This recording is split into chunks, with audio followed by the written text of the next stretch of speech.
नमस्कार मेरे दोस्तों, कैसे हो? आशा करता हूँ आप लोग अच्छे होंगे और अपनी तैयारी वगैरह काफ़ी ज़बरदस्त तरीके से कर रहे होंगे। और जिन मेरे भाइयों का यूपी कांस्टेबल का पेपर था, उन्होंने काफ़ी अच्छे तरीके से दिए होंगे। और रिसेंटली बहुत सारी न्यू भर्तियाँ भी आ रही हैं, जैसे कि एसएससी जीडी की रिक्वायरमेंट्स जल्द से जल्द स्टार्ट हो जानी है।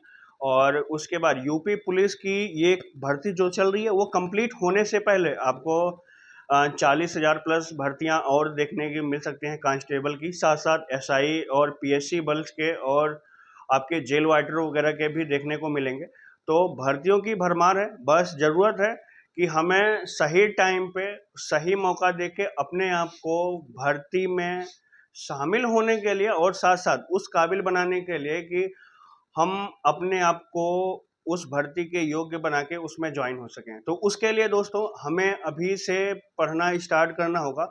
और जिन मेरे भाइयों का पेपर अच्छा हुआ है उनके लिए कंग्रेचुलेसन नेक्स्ट प्रोसेस के लिए। और जिन मेरे भाइयों का पेपर थोड़ा सा भी खराब हुआ है उनको टेंशन लेने वाली बात नहीं है, नेक्स्ट में बहुत सारी भर्तियां हैं, यहाँ नहीं सही कहीं और सही।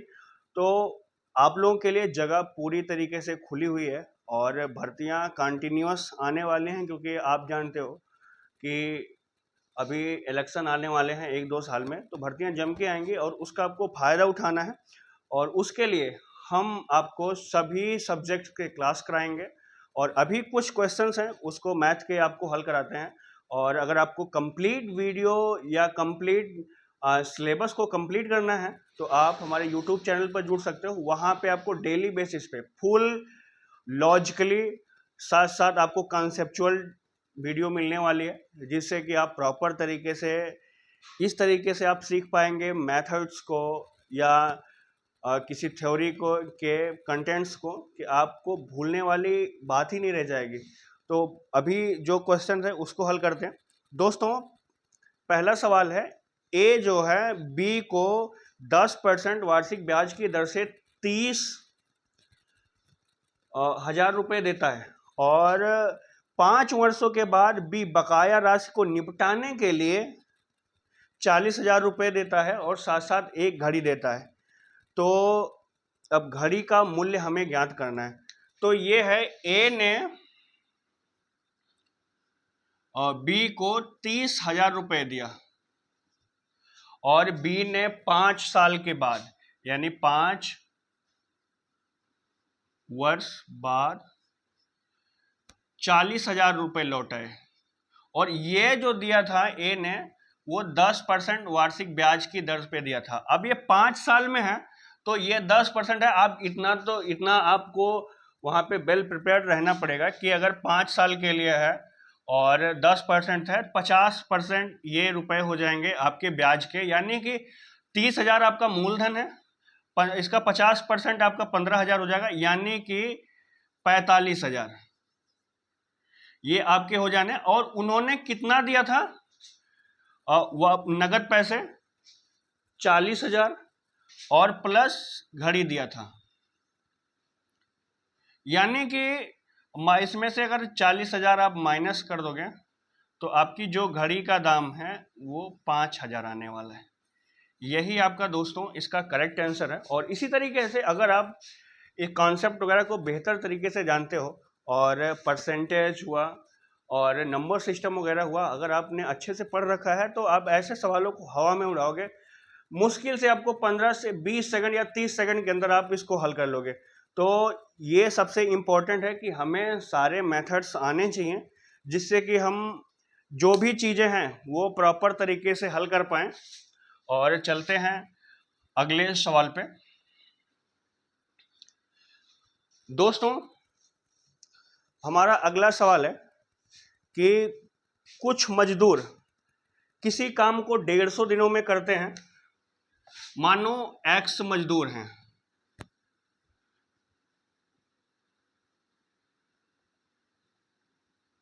हैं और ये जो है 150 दिनों में काम करते हैं। इसको डायरेक्टली हम हल करते हैं। एक्स मजदूर किसी काम को 150 दिनों में करते हैं। अब इसमें से क्या है, 15 मजदूर नहीं आते हैं, यानी कि x माइनस 15, तो ये काम 165 दिनों में होता है। तो अब क्या है, हमें कह रहा है कि प्रारंभिक जो मजदूर थे उनकी संख्या ज्ञात करनी है। अब आपको कुछ नहीं करना है, ये जो इक्वेशन है इसको हल कर लेना है। इसको डायरेक्टली 15 से ही डिवाइड कर दो, 15 दहमा 150 और 15 इंटू 11। अब ये हो गया 10x बराबर 11x माइनस 15 गुणे 11, x बराबर 165।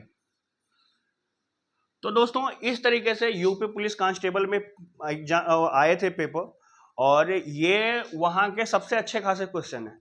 और अगर इसको आप चुटकियों में कर रहे हो तो जो बचे हुए क्वेश्चन है आप धड़ाधड़ करते चले जाओगे। तो बस कुछ नहीं करना है, आपको ओनली कॉन्सेप्ट समझना है। और अगर आपने कॉन्सेप्ट समझ गए तो आपके लिए एक सीट आप लेने में ज़्यादा दिन नहीं लगने वाला है। बस आपको कॉन्सेप्चुअल बनना पड़ेगा, मेथड को समझना पड़ेगा, और साथ साथ आपको उस लेवल की प्रैक्टिस करनी पड़ेगी कि जहाँ से हमें अपने टाइम को रिड्यूस कर सकें। क्योंकि आप जितना ही टाइम रिड्यूस कर पाओगे उतना ही अच्छा पेपर अटैम्प्ट कर पाओगे। क्योंकि बहुत सारे मेरे भाई ऐसे होते हैं कि जो पेपर के पूरे क्वेश्चंस को अटैम्प्ट ही नहीं कर पाते, और अगर अटैम्प्ट नहीं कर पा रहे हो तो आप कैसे सोच सकते हो कि हम क्वालिफाई हो जाएंगे।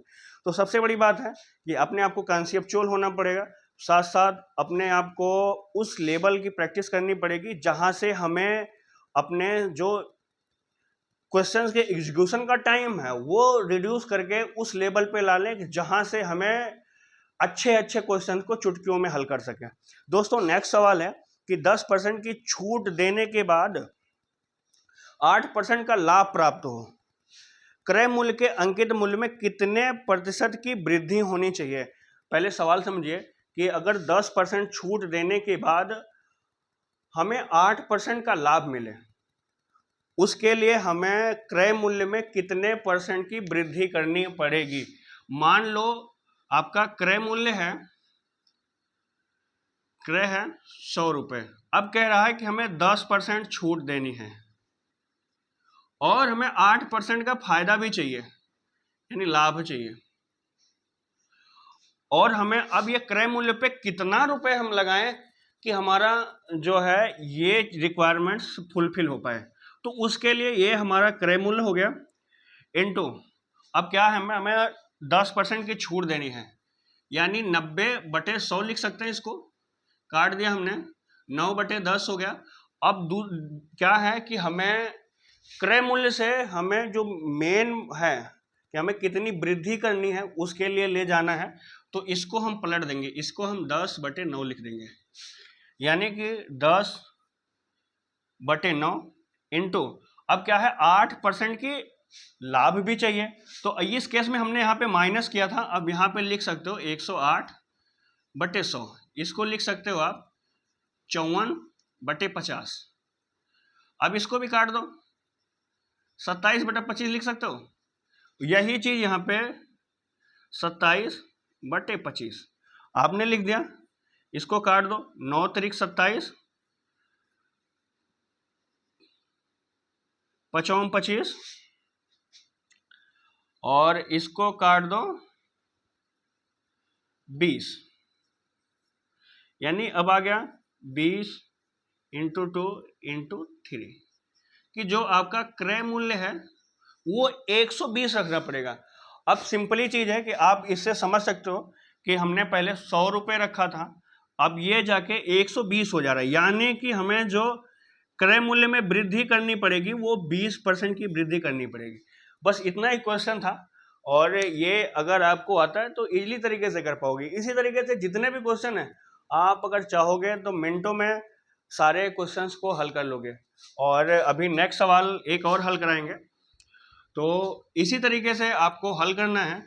और साथ साथ अगर हमारे साथ आप पढ़ना चाहते हैं तो यूट्यूब पे ज़रूर जुड़िए, और सारी आपको वीडियो मिलेगी, कॉन्सेप्चुअल वीडियो मिलेगी, जितने फार्मूले हैं वो सब सारी चीज़ों को आपको हल करा के बताएंगे कि एक्चुअली में फार्मूला बना कैसे। क्योंकि आपको कोई चीज़ रटना नहीं है, चाहे आपके साइंस हो, चाहे मैथ हो, रीजनिंग हो, हिंदी हो, या जीके जीएस के पार्ट हैं, आपको समझना है। हिस्ट्री है या आधुनिक हिस्ट्री हुई या आपके प्रागैतिहासिक वगैरह काल वगैरह हो गए, उनको आपको समझना है।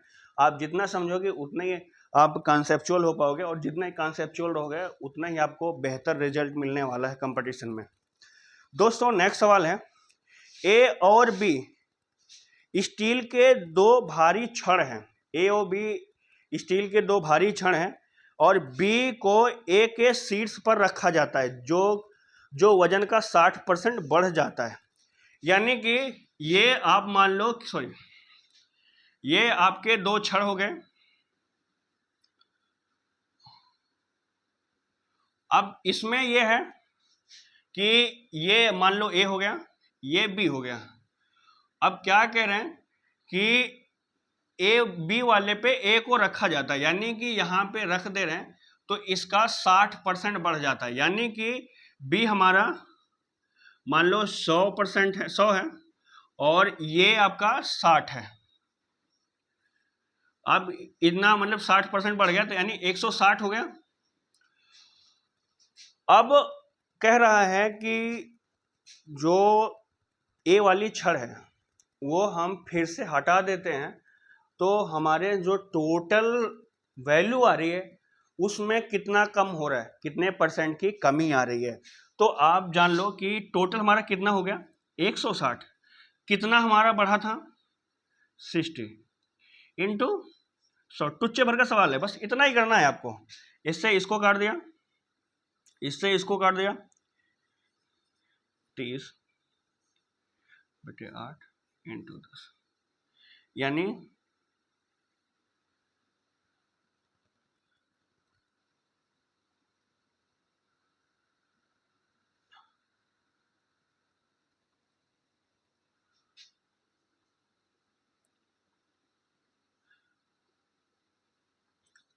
8 तिरिक 24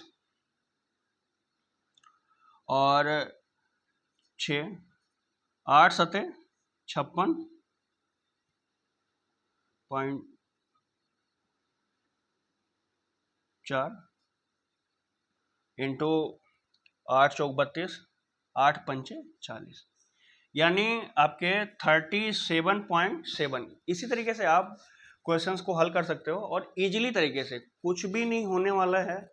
बस अगर आपने अपने आप को सही दिशा में सही टाइम पे अपने आप को पुश कर लिया तो आपके पास एक गवर्नमेंट जॉब होगी, और वो इस टाइम पे सबसे इम्पोर्टेंट है। तो लगे रहिएगा, ज़बरदस्त तरीके से तैयारी करेंगे, और मैं वादा करता हूँ कि अगर आपने अपने लिए ये जो आने वाले 1 या 1.5 साल हैं अगर आपने दे दिया, तो आपके लिए सिलेक्शन उसी तरीके से आसान हो जाएगा जिस तरीके से आप 10वीं 12वीं के एग्जाम्स को क्वालिफाई करते हो। तो मस्त रहिएगा, व्यस्त रहिएगा, अपने आप को सक्सेस होने में अपने आप को खपाते रहिएगा।